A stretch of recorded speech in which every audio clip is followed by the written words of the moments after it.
everybody. It's Wednesday night. Welcome to another episode of the Bo and Joe Show. I'm Joe Tierney. I'm here with my two main men, Adrian Ferris and Bodine Sanders. And look at this, a special guest, everybody. George is on camera tonight as opposed to the sidelines. And we want to welcome him and thank you. We'll start with that. Hi, George. How are you? Good. How are you doing? Thanks for having me. Thank you very much. Well, we had no choice. USFL, Adrian and I are kind of sitting on the sidelines for that. So we had to bring you on as our special guest correspondent, or Bodine would be talking to himself. And you know how easy it is for him to take a whole hour on that. But it looks like Bodine's having some technical difficulties. So he's back. But we have I want to say hi to Adrian and Bodine. He's starting out with the Cheney. Hi, gentlemen. How are you? Hey, Joe. Good. How are you? I'm well. And I know you're a little bit under the weather, and we're going to hop to that in a second. We'll let Bodine say hello, and then we'll segue into the big story of the night, enough to bring Adrian off the sidelines out of the sickbed to address. But hi, Bodine. Quarterback, our fearless leader, how are you? I'm doing well. It's coming off a holiday weekend. The weather's starting to get a tiny bit nicer. We're fluctuating. So all things, we're headed towards the spring, and we couldn't be happier than that. So, Adrian's the one who broke the news. I'm sorry. Go ahead. No, I was going to say I had a little technical difficulty because I'm 4 miles from Villanova, and the world is coming to an end tonight. So I had to regroup. But go ahead, Ferris, open us up. Right. It's a sad day on the main line tonight. About 7:30, it posted that Jay Wright, the head coach of Villanova for the past 21 years, is heading into retirement, which I don't think any of us expected. And it's kind of interesting for me because national championship just took place a couple weeks ago.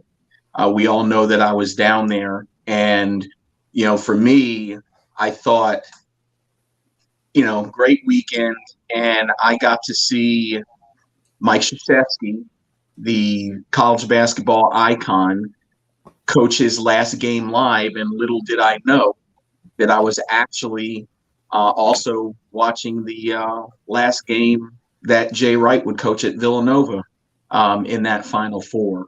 So it's kind of surreal, quite honestly. Well, obviously he kept it under wraps, close to its vest, as close as he could, because I didn't hear anything. I didn't find out about it until my phone started blowing up. And so, you're talking, I think I might have mentioned this before, but Jay Wright came to Villanova my sophomore year as a grad assistant. So, I haven't spoken to Jay in a while, but we've known each other 36 years. And this is, I've read a lot of social media posts. Folks are saying, "Oh, nothing's going to change." Well, I can see how some people might want to keep a positive spin on this, but that statement of nothing's going to change because our culture is strong, they don't understand basketball, right? And so. And the guy who is the coach who's taken his place, I am not familiar with him. I understand he's been there 10 years. I'm not familiar with him. I don't know if he's a former player or what, because I don't recognize his name. Well, what I know about basketball and what I know about sports, especially on the college level, that if any of our family, Villanova Nation, think that we're just going to keep it going, I wish him the best of luck, and I'll do anything I can to help him, even though I don't know him. But we've got some work to do, because players who dreamed about playing for Villanova because of Jay Wright, who are now seniors or juniors in high school, just like any other program, will change their mind. Let's hope they don't, right? Let's hope they want to stay close to home or come here because of the Villanova experience and not necessarily because of the coach. But, I mean, we could put Jay in the Hall of Fame because he deserves it. But the program is no different than any other program, a blue blood program. When you hear a coach leave one program and go to the next, they lose recruits. They lose the incoming recruits. Maybe not all of them, but a few of them. So let's see what happens. But Well, this yeah, is going to be a long conversation to have for a while. No, Hold on, you're absolutely right. Adrian, hold on 1 second. Chris, can you hear me? We're not on Facebook. We're not streaming. We're not streaming live on Facebook. We will see you soon, Coach. Can you fix that? Oh, okay. All right. Yeah, I'll get it. Okay. All right. Sorry, guys. Look, guys, I'd rather not be a captain today if I can avoid it, just because I'm a little. All right.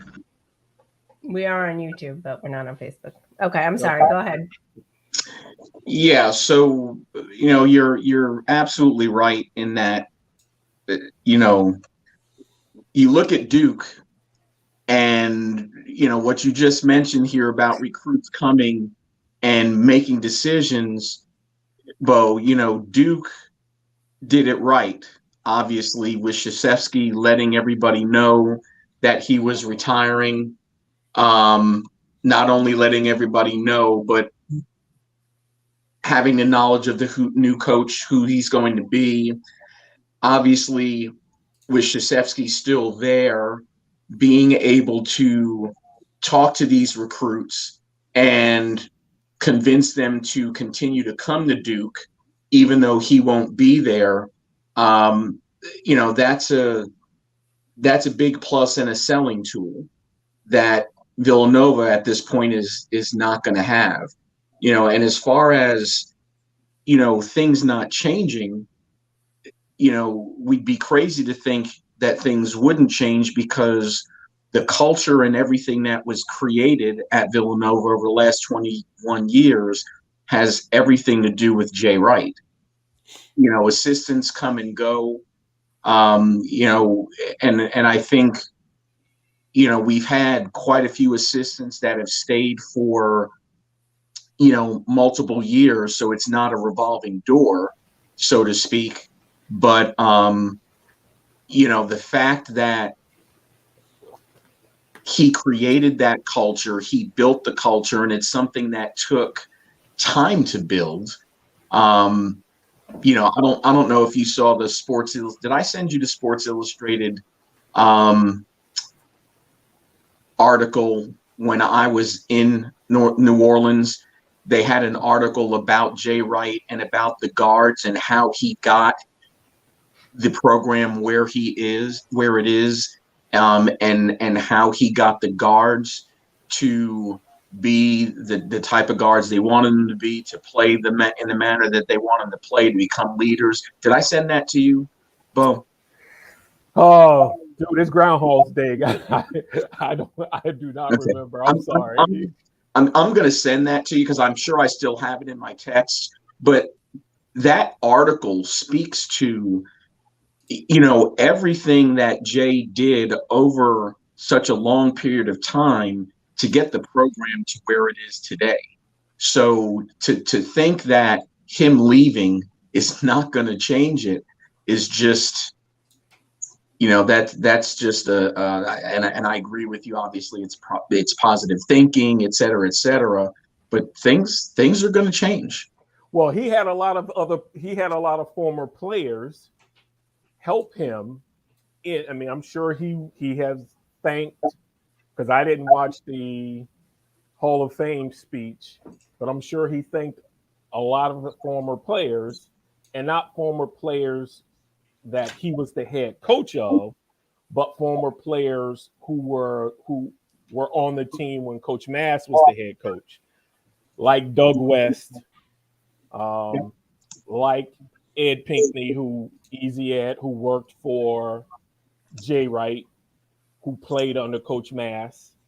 And I'm sure there's more players I'm forgetting about who worked with or worked for the program to help Jay Wright, mold that program to the way, it is and the success that it is.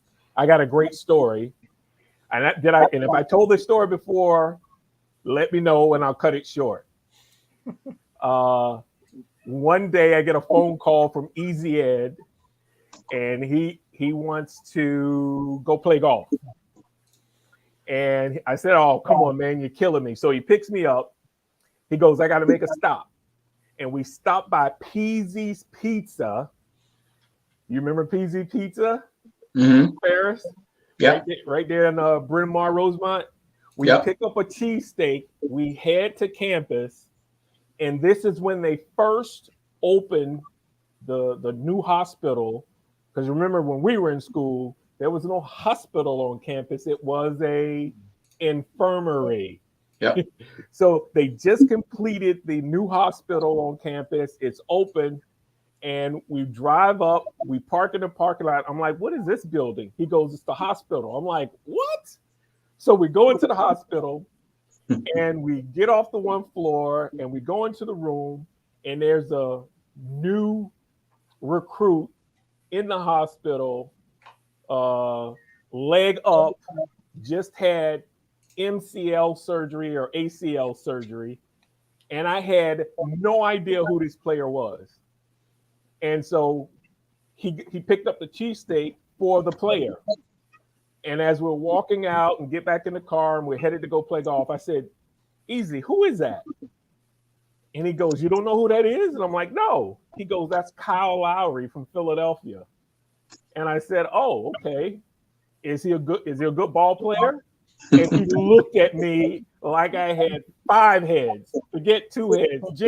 G3. He looked at me like I had 5 heads.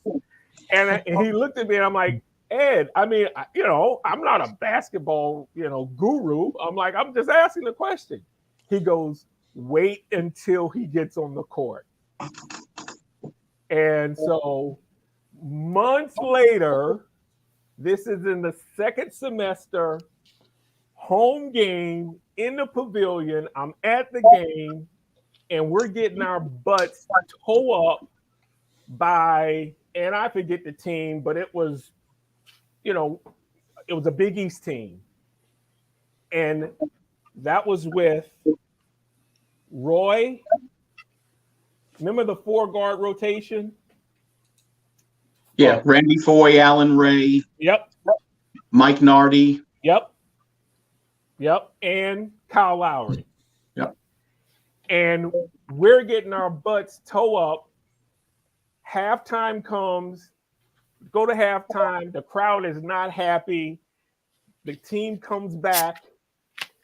And within 2 to 3 minutes of coming back from halftime, I see Jay. He's looking like uncomfortable. He's making a decision. He's not sure. The crowd starts yelling, "Put Lowry in, put the Bulldog in," because that was his nickname, the Bulldog. And all of a sudden, I guess he finally said, "All right, we're getting our butts toe up. I might as well put him in the game." He points to the end of the bench, pulls him up. The crowd goes crazy. I've never seen this kid play before. Puts Lowry in the game. And when I tell you, this kid lit it up. He scored the next 10 or 12 points by himself, gets us back into the game. And at that point, I realized that Jay Wright understood the moment. Because he was not the type of coach that would put freshmen in, especially a freshman who just came off a knee surgery during the previous summer, right? And he bit the bullet, made the adjustment, and it was a great move. And so I tell that story because I saw Jay morph into a coach who began to trust freshmen more than he had ever before. So Well, That's and, great. and Kyle, That's- Kyle, go ahead. I'm Hold sorry. on one second. I just want to welcome some people to the show before we get too far ahead of ourselves. We got Justin. Hey guys. Hi Justin. And feel free to join the conversation. We have Mr. Sanders. Hi, Mr. Sanders. Kelvin's here. Good evening. And we have Kevin's here as well. What up? Hello, everyone. Hi, Kevin. Welcome to the show. And of course, we have George on there. So feel free to jump in, George. Of course, this is Adrian and Bodine's territory, and I don't want to interrupt because they're certainly much more knowledgeable than we are. But Oh, all right, Dan, when it comes to basketball, I totally agree. And I was working for the Palace of Auburn Hills security, crowd security, at one point during my wonderful career of jobs, and happened to work the locker room hallway for the Pistons. And actually, none of the media are allowed to come through the tunnel during halftime. And so all the players are coming through, and a guy in a suit, the reporters are walking around in suits, and this guy comes walking through, and I actually stopped him and I said, "I'm sorry, you can't proceed." I said, "Everybody's got to wait until halftime's over with." And he just looked at me and said, "You don't know who I am?" And all of a sudden it's got that sinking feeling of, uh-oh, who is this guy? It's only the head coach, Rick Carlisle. And I went, oh, this is going to stink when I have to report this one with the supervisors later. But they all had a big chuckle about that. I was like, well, I was looking to see who all the players were, and apparently I didn't pay attention to the coach. So don't feel bad, Joe. I know the feeling. So we'll throw it back to you, Adrian. What are your thoughts on Bodine's story? Well, I mean, Kyle Lowry was probably Jay's biggest challenge as a player. Being the type of player he was, could do whatever he wanted, create his own shot. He could create things on his own. And obviously, Villanova's strength has always been it's been sharing the basketball, team game, etc. And so part of the article I was mentioning to you is the buy-in. One of the biggest things, and I'm sure it's not much different in other places, but I know when it comes to, and I was talking to Dwayne about this the other weekend as well, and it's about the buy-in. And if you get on campus and you don't buy in to what's going on and you're struggling with that, no matter who you are, no matter how good you are, you're probably not going to see the court. And that's a part of the culture that Jay's created, obviously. But the other thing about this, Bo, is this is, as much as we feel it on the main line, this is a national thing. Oh, sure. And the reason for it is because what was the talk with Krzyzewski retiring? The game is changing. Well, the game's changing, yes, but the Jay was to be considered the next guy to carry the mantle of college basketball over this next decade, so to speak, with Krzyzewski retiring. He was the next guy. He was widely considered to be the best coach in the country. And so now Krzyzewski's gone. Now Jay's gone. And let me interrupt you for a second. People don't realize how old Jay Wright is. He looks young, right? Especially when he's wearing those $1,500 suits. But Jay is, he's older than you and I. Yeah. Right. So that wears on you. So Coach Krzyzewski took over Duke. He took over Duke, what, 1980?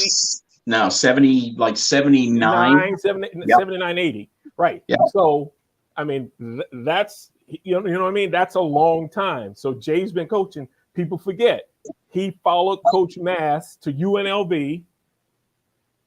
I'm not sure if he followed him to Cleveland State, but he went on to Hofstra, where he had some success with Speedy Claxton. right? So Jay has been putting a lot of work. So, hey, he's got to be 61.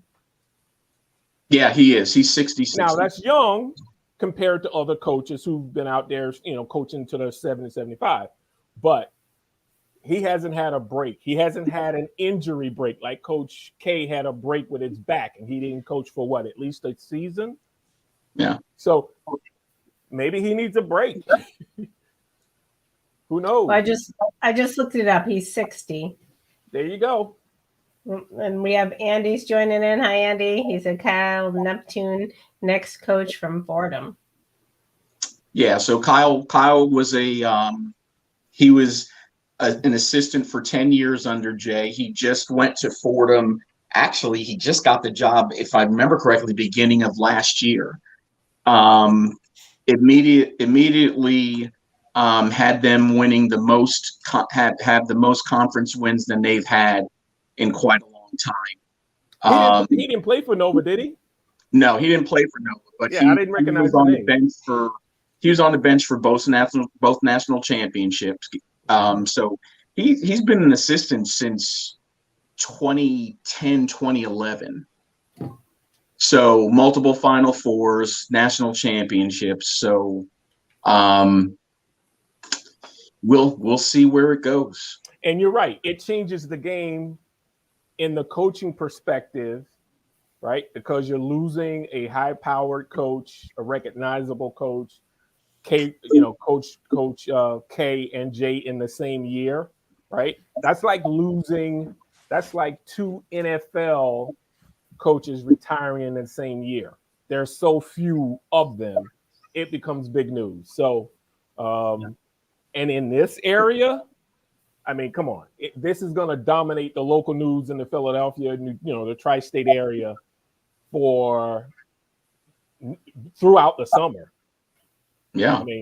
I mean, because think about it. I mean, Jay was courted by NBA teams yearly. You know what I mean? And made the decision to stay at Villanova and not take that leap of faith and created what he created. So let's move on to what he could possibly do next so we can wrap it up. You know what he's going to do next. Or at least I think I know what he's going to do next. He'll probably be on TV somewhere. He's going to go on TV. Absolutely. They're going to throw a shipload of money at this incredibly handsome young man. And he's going to get money. He's a skip and a hop away from New York. He doesn't have to drive. He can get on the train, be there in an hour and a half, 2 hours, and come back. I mean, come on. And, we have a TV market here with Comcast Infinity, Comcast Sportsnet, right? So he's got tons of options regarding the TV. No question. I would expect if he ended up that route. I mean, I would think that ESPN or Fox would jump to get him for their college basketball coverage because they're the two biggest, obviously, in covering college basketball regularly during the season. And ESPN, I'd like to think, has the upper hand because ESPN has always covered Villanova because of the Villanova. Actually, no. It's Fox. No. Fox covers the Big East. No. I'm not talking about the games. I'm talking about interviews and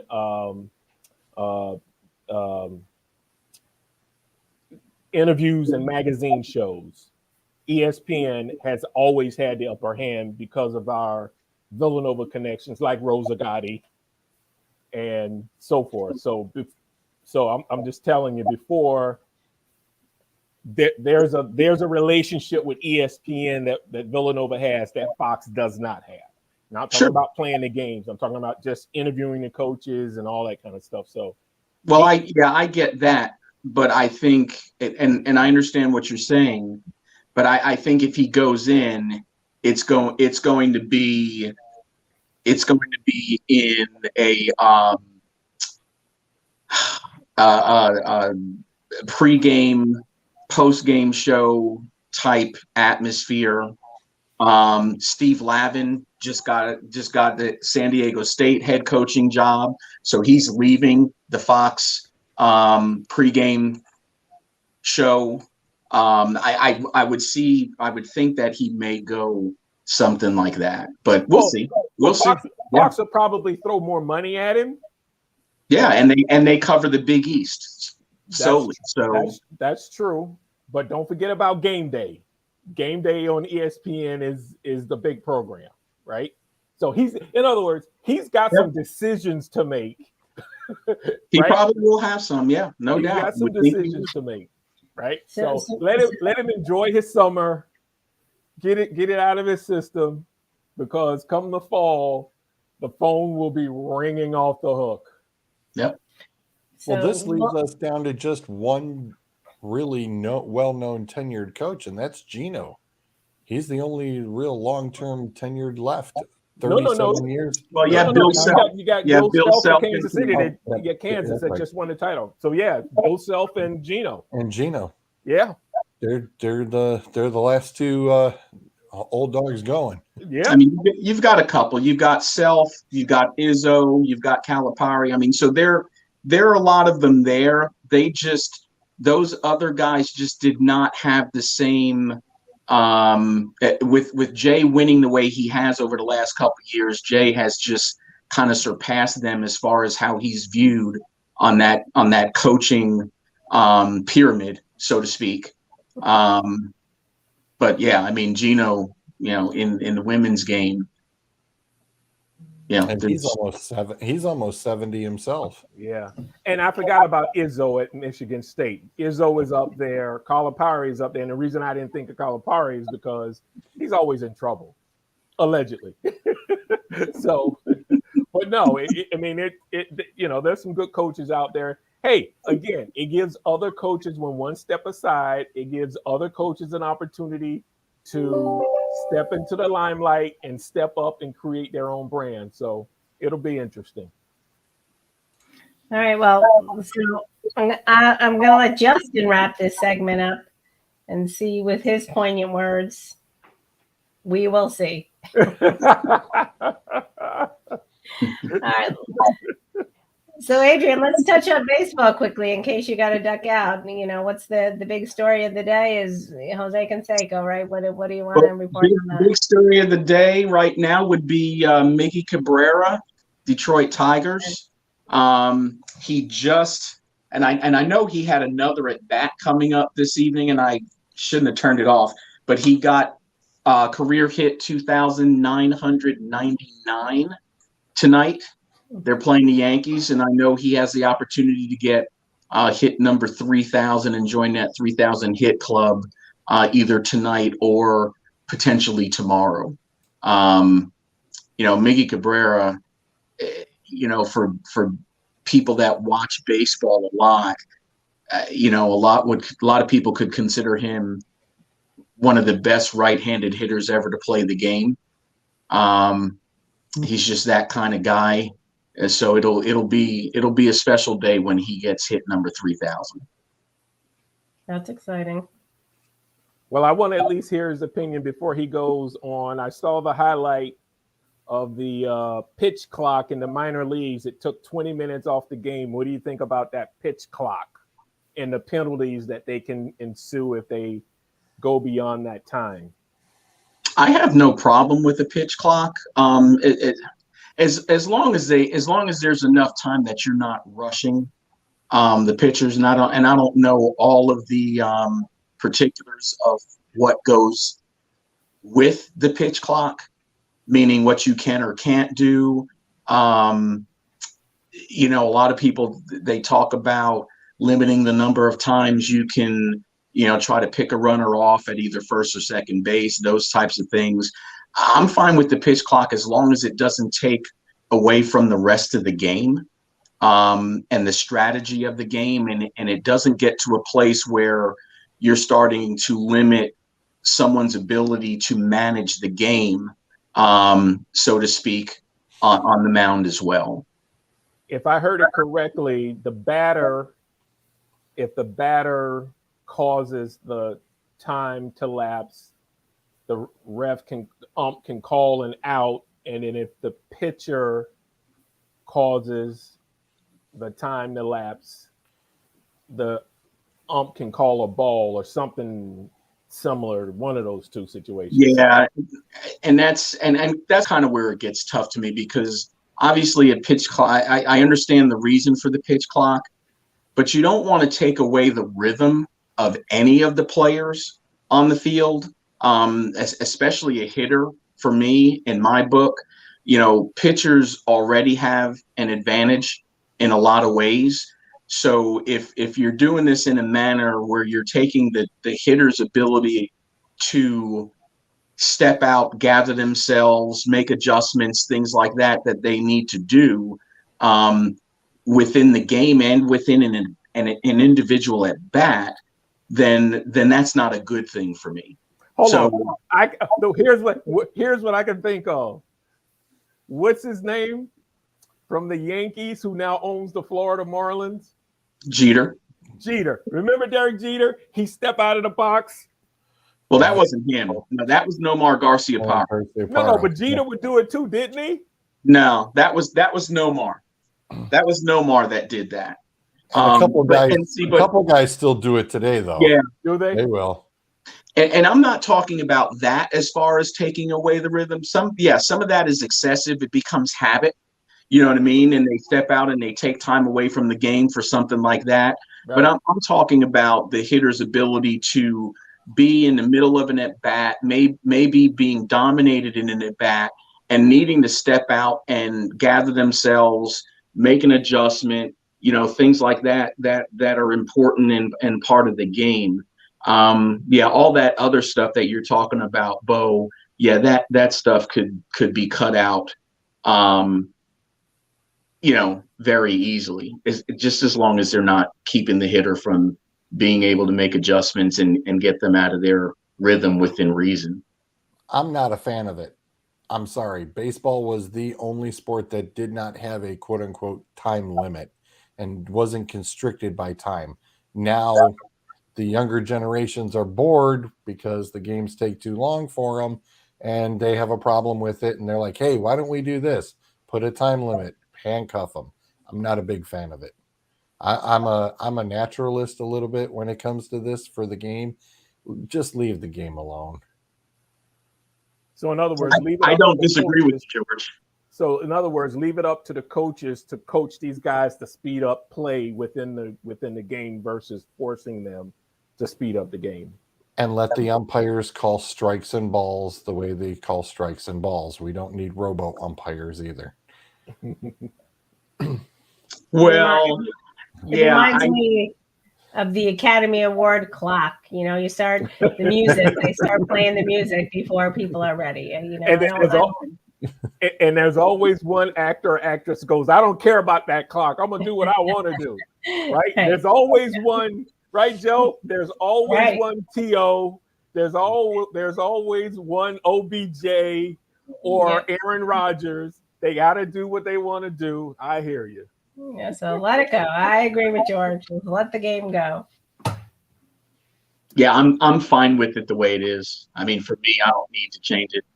How about we get back to teaching guys to hit the right way, and get small ball back into the game and stealing bases and moving runners and hitting behind runners and play the game the way it was meant to be played.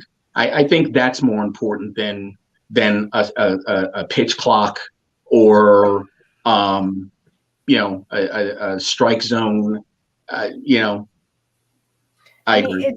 It's because we're living in a world of everybody. We expect instant gratification. Now baseball's too slow. I mean, how's that going to translate to golf or whatever sports next? And Tim is saying this is the next step to taking the human element. Wait till Wally becomes an ump, which could potentially happen, right? We could have an electronic ump behind the plate. I mean, that's not to be said. That's not unheard of, right? I mean, it could happen. Well, Joe, there is a time clock in golf. If you're playing too slow, you can get penalized. They give you a Yeah. warning. They give you a warning first, and then they say, "Hey, you guys need to catch up. If you don't, we're going to penalize." And that's both players, or the foursome or twosome, whatever the group is. So there is a time clock, right? So Yeah. everybody in some point has one, as far as I'm concerned. But it's just whether or not you notice it or not. Yeah, it doesn't happen very often. You see it every once in a while, but I agree. I think rather than having um, an electronic device do balls and strikes, I think you need to hold the umpires accountable. You pay them a lot of money to do what they're doing, hold them accountable, and make them get within the natural strike zone. And if they can't, then get someone who can. Yeah. That's pretty simple. Yep. All right. So should we segue to the big Bodine and George's big moment? Are you heading out, or you want to stick around for the USFL? Adrian?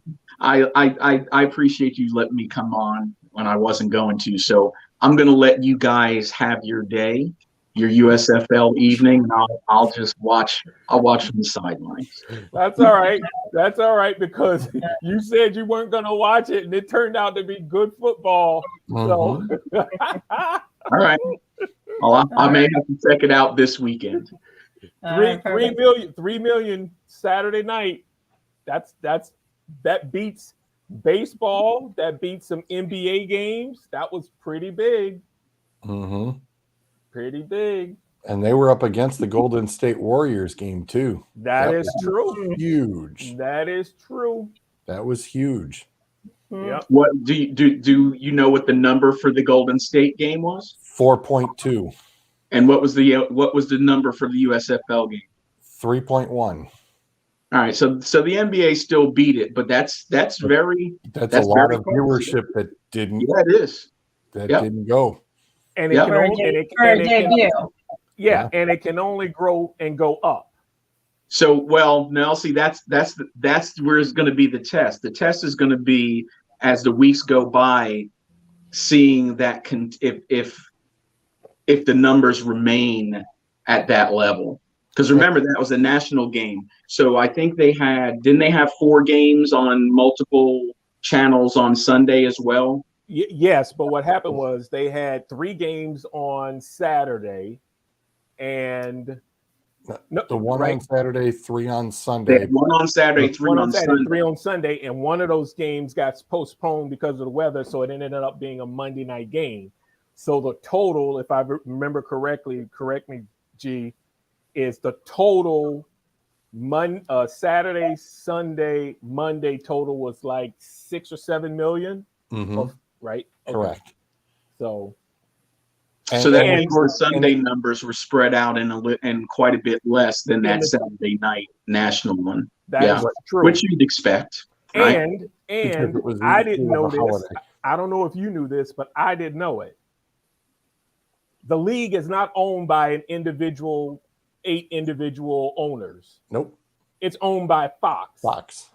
So they're going to put the promotional dollars into it to get people to watch.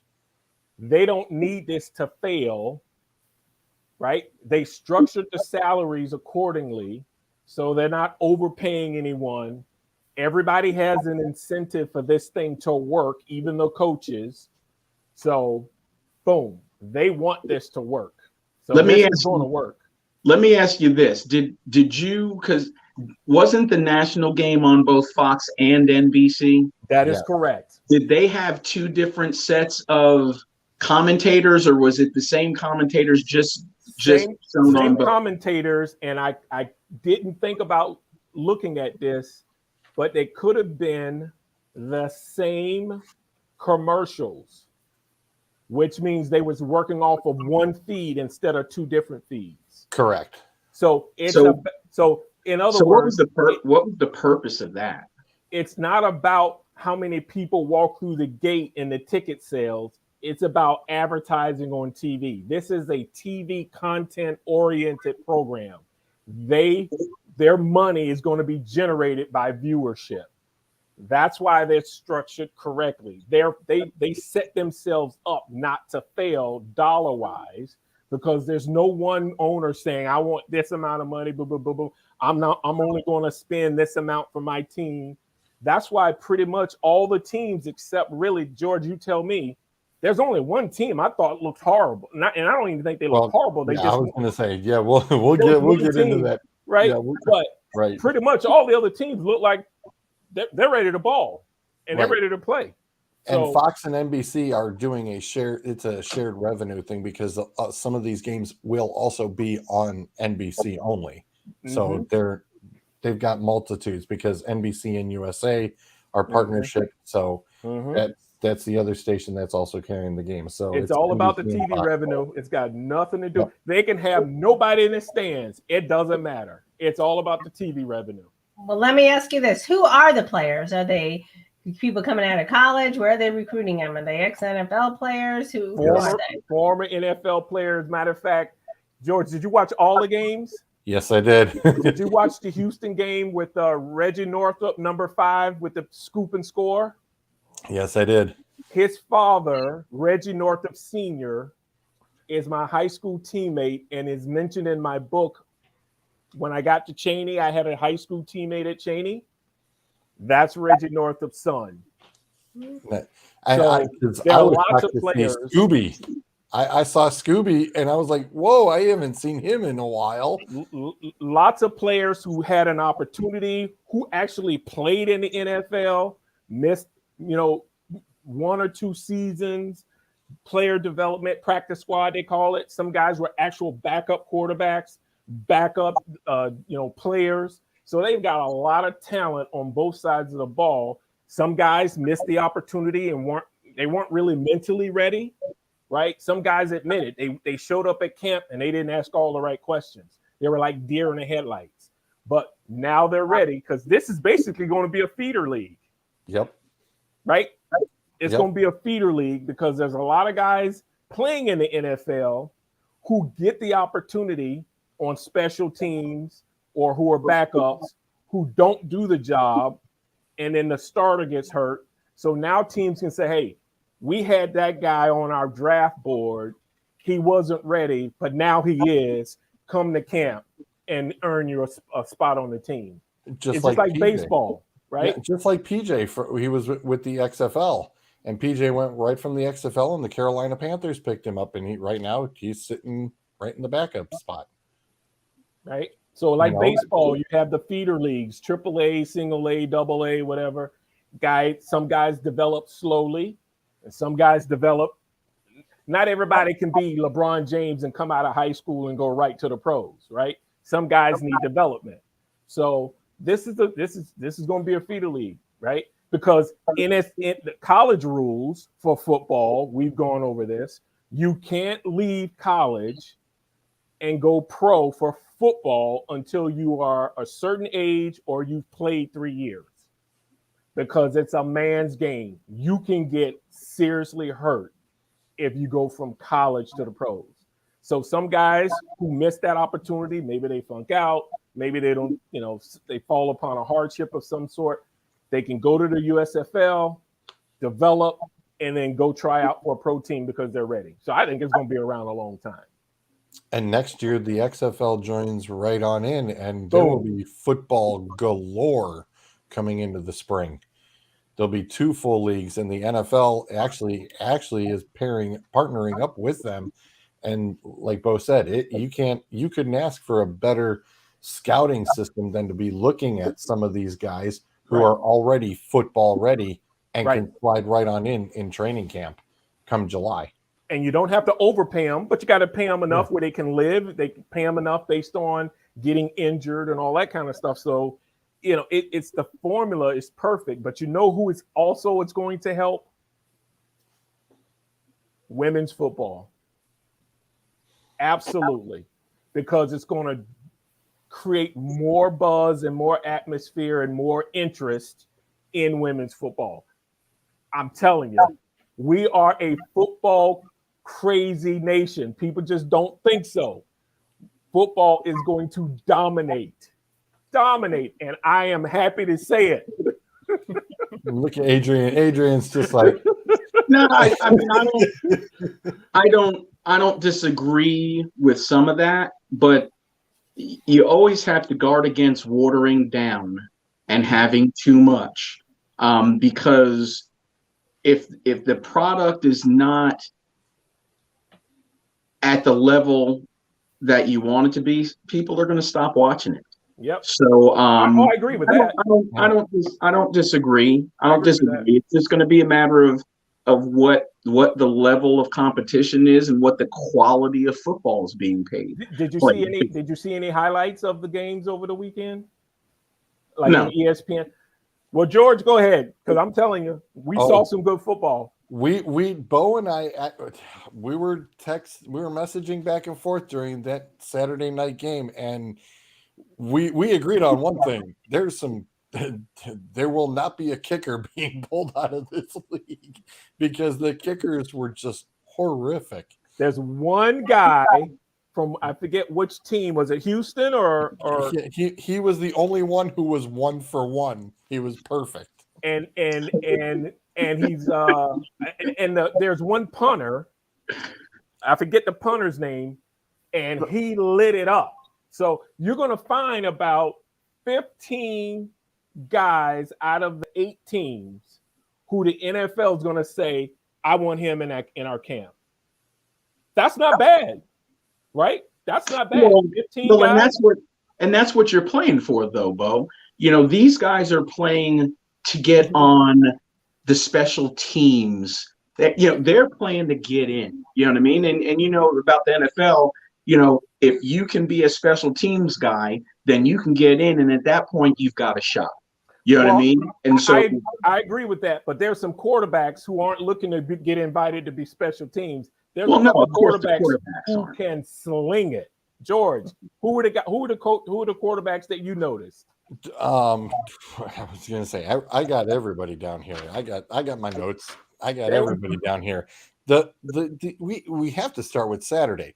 Yes. The New Jersey Generals, 2 quarterbacks. Oh yes. 2 quarterbacks, Perez and Johnson. Perez, you're going to talk about slinging it. These got 16 for 26, 202 in passing. And then Johnson didn't do so much as far as the passing, but he's a rushing quarterback. Yeah, I saw a little of him. They Cam went Newton. total rushing yards 222. Yep. So the throwing was 200, the rushing was 200. It was one of the most impressive things, and they ran 24 straight rushing plays. Well balanced. And it was a very impressive feat to see. And Birmingham just couldn't really figure it out. But then again, it flipped in the 4th quarter, and Birmingham figured out a few things. And next thing you know, boom, they stole the game from them.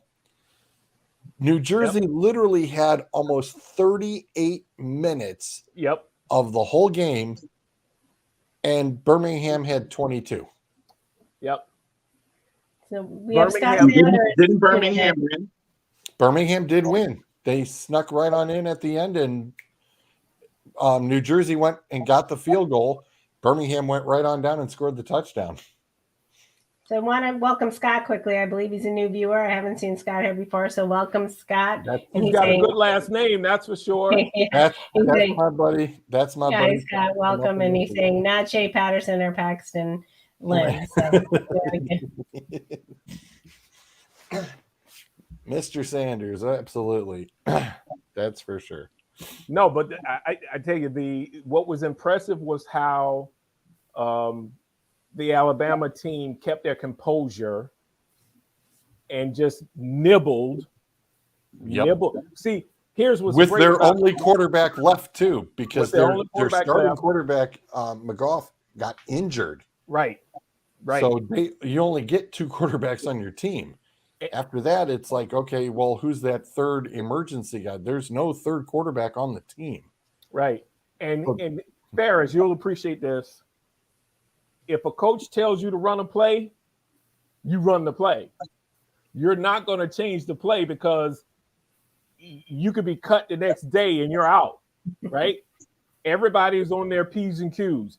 run the play the way the coach calls the play and do your job. So if you've got a coach who's saying we're going to methodically take this ball downfield, we're not going to do analytics and rely on analytics and all this stuff. And that's what Birmingham did. They paced themselves, they stuck with their game plan, and they just kept biting, or as we say, chopping at the wood, and they slowly ate into that lead. And next thing you know, boom, towards the end of the game, they took the lead, and How New about Jersey needed that? a miracle to win it. Yeah, how about that interviewing the two quarterbacks sitting on the bench during the game? During the You game. know, and Yes. and him asking the two quarterbacks, Yes. hey, usually you don't want to be sharing time, and they both were really class act about it, and they just said, hey, whatever coach wants to do, that's what we're told, that's what we're going to go do. Yep. It doesn't matter. It's not about, well, I'm in, he's in. It's about winning the game, executing the plays, and getting the job done and getting a win. You aren't going to get that on the pro level. Right. You're not going to get that on the pro level because these guys are making too much money and the egos are there, right? These guys are literally sitting next to each other, and the reporter walks over, sticks the mic in their face and says, hey, shouldn't you guys be like competing against each other? You're sharing time. And they diplomatically looked at each other and said, listen, we're here to win. Mm-hmm. However we win, we want to win, and let's just win together. And boom, that's the kind of stuff I know. Matter of fact, I even thought of our quarterback, Joe, and I'm like, if she would have saw that, she would have loved that answer because that's the kind of answer she wants to hear. I literally thought of you when I saw that because I do love that answer. That's the kind of sportsmanship a team needs. There's no I in team, and it was a great answer.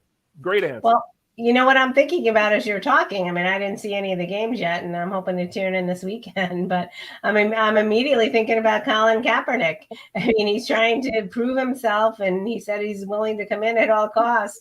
I mean, is this an opportunity for him, or is he too old, too outdated? I mean, there was a great commentary this week about, and I forget, it's the ESPN commentator who's said, I love your message, but you don't trust the NFL, and the NFL doesn't trust you. That's really not the best avenue for you to get it back into football. So maybe this is it. Yeah, that whole issue has jumped the shark for me. I don't know where it's going. I don't know who's doing what. The only thing, and you know me, when I see it, I'll believe it. Until then, if you're out practicing with Michigan, if you're out playing catch with Terrell Owens, who just caught a touchdown in an arena football game over the weekend, until I see you in pads and in a helmet, I don't have time. It's too many other guys out there really hustling and working their buns off trying to make a team to spend my time thinking about that. So if he does, we'll see. We'll see. That's Justin's answer. We will see. That's the answer in the night. Yeah, good. All right. So what else? What other games were out there? Well, Scott is saying Detroit, Michigan still don't have any QBs. Well, I was going to say we can go to the Houston, Michigan game. That actually was a pretty defensive game. Yes. It really was. It was a defensive stronghold. Michigan, if they're going by college rules, hey, guess what? That's 1 foot in the end zone, and they score, they win the game. Yep. And it was super close. And so for Michigan to almost get that win and sneak in at the end to get that, I mean, what a great finish. Another good that one being the defensive battle. And I said, boy, it says wait until when those two teams have to play New Jersey and Birmingham, it's gonna be some good football. Listen, you know me, I'm a former defensive player. Mm-hmm. Guys will lighten people up. Guys are trying to earn a spot somewhere. They want to get noticed. They want their name to be seen on TV. Guys are tackling. You saw, and matter of fact, penalties. Let's talk about, there weren't very many penalties. So guys, I mean, what does that mean? They're disciplined. There were Right. only 7 in the opening night game. And the thing that we even talked about, these guys were only put together 3 weeks Weeks ago. ago. Yep. You've got NFL teams that can't turn around and do that. Yes. Right. Not even close. Not Yep. even close. I was Yep. just mind blown when they said we haven't had that many. And let's take the two neutral zone infractions because he was trying to jump Right. the snap count. Right. Take those 2 silly ones off. You're down to 5 5. legitimate penalties Yep. in that game. That's Yep. super impressive because you moved on to something like Philly and New Orleans game. It did get a little bit sloppier, but they even reined it back in around 9. Yep. So it wasn't too bad. So yeah. it was impressive for only 3 weeks. Mhm. And these guys have put on a great opening weekend. What I like about the game also, let's talk about the things that we like since we're getting close to 10 o'clock. It doesn't take that long to measure for first down. Nope. Because of the chip in the football. They know exactly where the football is and where the first down is. It doesn't take long. The head ref is in the studio, and the head ref makes the call if they need it from the studio, and they will review plays, and they get it done faster. So the game is not slowed up at all. They're actually speeding it up. The camera angles. They've got traditional cameras, and they've got those, what do you call those things? The drones. Flying around. So that was my favorite part when I was watching. I appreciate drones. So I was watching and I was like, yeah, I had to send some of my guys a little check this out. Especially on the kickoff returns. Oh my I am goodness. all about a drone camera shot for a kickoff return all day. You appreciate football more because you can see more from those different angles. Mhm. Right? So The helmet cam, though, they've got to draw that back a little bit. you can get people vertigo from watching that, right? Yeah. Right. Yeah, You- they you know, pulled the helmet cams away a little bit, or utilizing it, for checking out where they were at. Okay, but I mean, the one guy had that in the Philly New Orleans game. It was wide. You could put 2 buses between him. He was just gone, and it was like a 46-yard touchdown. I said, "Wow, that's amazing."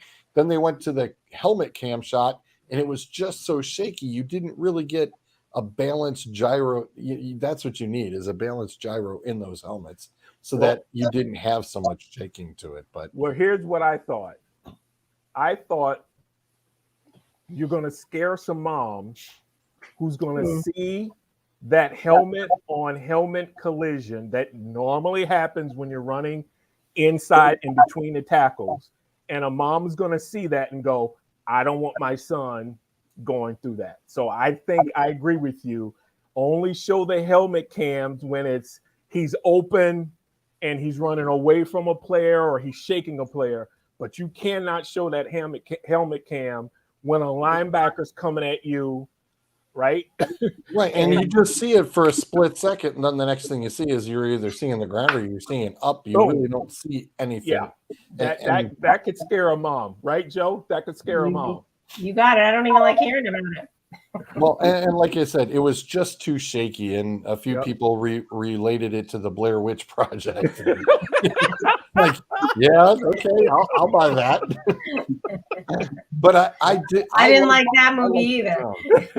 Yeah, but no, the drone. I like the drone camera, and the NFL, they'll steal anything they can, and I wouldn't be surprised if that cable cam, and all of a sudden you may see a few drones eventually, because those kickoff returns are nice. They definitely will. NFL will steal, borrow, whatever you want to call it, from anybody because they're the big fish and no one's going to sue them over it. So not the end of the world. But like I said, great games. I hope, Ferris, you get an opportunity to watch a game just to see it from beginning to end. There's a Randy Moss type player out there, tall, fast, who can go up and catch the ball. There's a small cheetah type player out there. You've got a couple of white running backs who are really good. Yeah, Roland and Slaughter, I think, is your Randy Moss guy from New Orleans. Yep. So there's some good players out there who will get an opportunity to be noticed. And I got no complaints. None here. None here. None whatsoever. Very impressed. Very impressed by it. It's a great showing, and yeah, their numbers are going to be a little off for this week, but it was also Easter on Sunday. Yep. You know, that's going to take away from a lot of it. Yeah. You know, more people tuned in Monday than they did Mhm. on Sunday because it's Monday night, and Mhm. you know, next weekend should be a different story. But like we said, they know they've got the basketball playoffs they're going up against, and don't be surprised if it's slotted in between. There you go. Absolutely. They can make the adjustments, Mm-hmm. right? They can make Yep. those adjustments. And what else is anybody going to do if you're not watching NBA playoffs? You're not watching, if you're not a baseball fan, sorry, and maybe you're not a hockey fan. What are you going to do? There's not enough movies out there to watch, right? So if you really love football, you're in on this. And you're in for a treat. You're in for a treat. It's not junk football. I am going to say, believe this or not, gentlemen, there is life outside of sports. You could spend some time with your family and friends. We did see a movie. Thanks, Oh, Joe. I appreciate that. Well, we do have the NFL draft next week, right? Oh, great. Yeah. Right. That's something to look for. That is, right? I do like that. Yes, I'll enjoy that. Well, So Kelvin, yes, there is. Kelvin's tuning in. There is. Especially now, it's the summer. Take a swim. Go to a picnic. Hit a barbecue, guys. Turn off your phones and television. I'm going to encourage everybody to do that. Well, hey, listen, let's wrap up with the NBA because the playoffs have started and we were talking about them up against football. All right, well, I have to run because I have an appointment, but I'm going to leave you guys in George's hands and Crispy Bacon's hands. So you're going to have to close the show out tonight. So, all right. Good luck. I'm going to watch some games this weekend so I can tune in and, you know, see if I see any human interest stories and see who my favorite player is going to be. I'll have to do some reading, you know, with whoever's donating the most money or helping sick kids. That'll probably be my best player. Well, send me a text or a message while you're doing it, so I'll know you're doing it. So all right, and feel better, Adrian. Watching. Thank you, George. I'm leaving you guys in good hands. You're very welcome. See you, Joe. Well, we won't be long because I just want to follow up on that incredible G3 New Splash Brothers for the Warriors with Poole just lighting it up. So you remember we talked about this last week, and we were discussing Poole and Thompson, who they keep. Poole is only 22 years old, and he just came out of the G League, so he doesn't have to go anywhere. No, he doesn't. So that's going to be big, and you saw what Stephen A. called him, right? See what Stephen A. dubbed them Lethal Weapon 3. Oh, really? So that's another nickname. Lethal Weapon 3. I got G3. I got the New Splash Brothers. I mean, there's all kinds of names, but I got to tell you, I don't think they're going to get. I think they're going to try to keep them all. Well, absolutely. I think they're going to try to keep them all. I said if anybody goes, it would be Clay because his dad is the announcer for the Lakers. And he has a home there because he grew up there, right? For a little while. So if anybody leaves, it would be Clay leaving because if they can get him to LA. But I don't think any of them are leaving. No, they're not leaving. I think the one thing we talked about last week was that if somebody's contract is up, if they were in a position where they had to pay somebody more or make a decision, then one may leave. But Clay, and like I said, Clay's not going anywhere. I think he's gonna retire a Warrior, just like Steph. They're both homegrown, and with Poole only being 22 years old, he's not going to be up for any free agent contracts or any extensions or anything like that are outside of what they may be able to afford. So I don't think there's any way the three of them aren't going to be back. I don't see, and correct me if I'm wrong, is there a center in the West that is capable of causing them problems? Because if they can get through Joker, Yeah, Jokic would have been the only one. he's the only one, right? They don't have Well, to you know, Phoenix has what's his name? Phoenix has a big man. yeah, but he's not Joker, right? No, he's not, but he's more than serviceable, and with the rest of the cast, I mean that's going to be their biggest challenge in my eyes. But You talking Booker, about Torrey Craig? no, McGee, are you talking about McGee? Or yeah, I was going to say Herb? McGee. You talking about No. McGee? No, Because I McGee, got comes it. off, I brought it up. I'll get it for you. McGee comes off the bench, right? Right. Yeah, I'll get it for you real quick. I think while you guys are looking it up, I think with Wiggins and what's his name from Michigan State and those three, because you know Curry isn't going to come off the bench forever. With those three guards and the other DeAndre two guys- Ayton. DeAndre Ayton. Yep. With the Warriors lineup, they can go small. What's the power forward's name that's from Michigan? The one that always is animated on the Warriors. Oh yeah.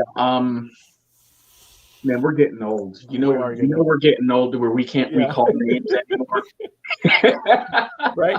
So what I'm saying is they can put that small lineup in, and when you got three guys that can shoot the three the way they can, and you got Wiggins who's a swing forward, and then you can take the other guy and put him at center, even though he's 6'6", but he's got a 7-foot wingspan.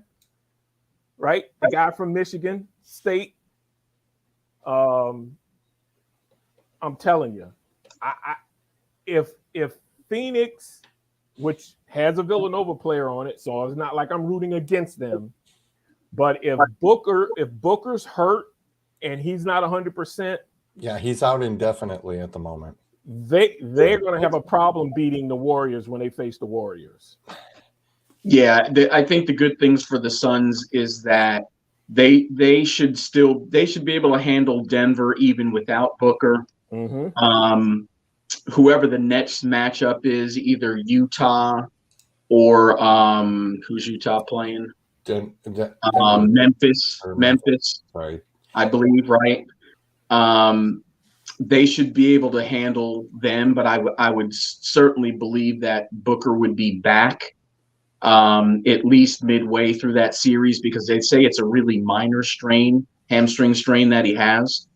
And then I think at that point we're all hoping for two totally healthy teams and a Golden State Phoenix Western Conference final. Oh, that'll be incredible. In the bracket, I actually picked Memphis to upset Golden State. So Golden Did you State really? wouldn't even see them. I wouldn't be. I'm not surprised at that pick based on how Golden State was playing at the end of the season. Right. You know what I mean? So I can understand where you could go with that. But with them, if they stay healthy and continue to play together, I think it's going to be. I think it's going to be a 7-gamer, but I think it would be a big surprise. I've got Memphis upsetting them. Upsetting the Golden State Warriors? Yep. Dub Nation? Ooh, not the way they're playing now. I can see before the playoffs start, we didn't know if Curry was going to be healthy or how healthy. We didn't know if Poole was going to come into the playoffs and duplicate what he was doing during the season. But I got to tell you, when you've got three guys that can score 30, right? Three guys you got 30. Wiggins can score 30 also. You got 4. I'm trying to be nice. Yeah. Right? You can't find that in the NBA. You got 4 guys that can score 30 and then come on, what's the guy's name? The other player that Hey, Draymond. Remember, Green. Golden State was supposed to walk all over Cleveland, and Cleveland came back from a 3-1 deficit. Oh, that's a long time ago. Let's That's a not long time go ago. there. It freezes. That was after they took Draymond Green off the floor for a full game. So Listen, I'll never give Cleveland credit for that's that. a long. Gee, Oh. that's a long time ago. I'm talking about right now with Draymond Green. With Draymond Green being the player that doesn't need to score points, he will play defense. He will facilitate, and again, he's not a center, but he can play the center position because he's got that 7 feet long wingspan. That is a different type. We just got through talking about Jay Wright and how he plays small ball, and that's how he won. That's exactly what Golden State can do. Play small ball and take teams out of what the normal game plan is. You can't find that. You just can't find it. I'm interested in seeing it happen. Oh, now my buddy Scott's getting on me. Yeah, I want to. Yeah. Yeah, that's because the Pistons haven't done much in decades. I understand. You know, it's been a long time since the 90s, buddy. There you go. Well, listen, this gives us something to look forward to next week to talk about USFL. Again, I'll be watching it. I hope you get a chance to watch it, Ferris. And listen, let's wrap it up. Any last words, G? Nope. Just keeping my fingers crossed. Bryce has got 2 bowling tournaments this weekend starting tomorrow. One tomorrow, one on Saturday. So keeping my fingers crossed, the kid just keeps his streak going. Well, tell Bryce that we're rooting for him. He's a good kid. Will do. We're rooting for him. Ferris, any last words? The Nets are in trouble. That's true. They're That's now true. down. They're now down 2-0 to the Celtics. So Yep. no, not really. I think this is going to be the most interesting NBA playoffs in both conferences Mm-hmm. that we've seen in a long time. I think there are multiple teams in each conference that could come out of each conference. So I'm really looking forward to these playoffs progressing and seeing where it goes. Well, I didn't even talk about Embiid and the Sixers, how they're dominating, and hopefully they can keep doing it.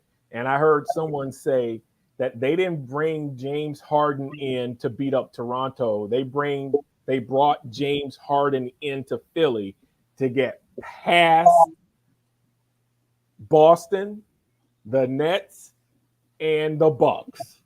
That's why he's here. He's not here to do anything against a first-round playoff team. He's here to get them over the hump.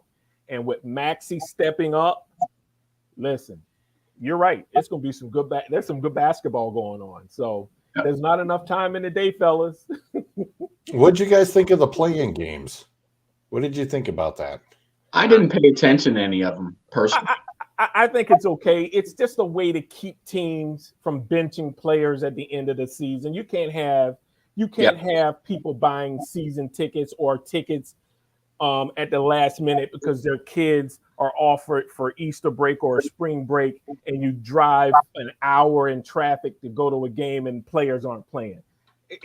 That's a smart, that's a smart way of saying we're going to force guys and teams to play their players. So that's why they did it. I don't have a problem with it, right?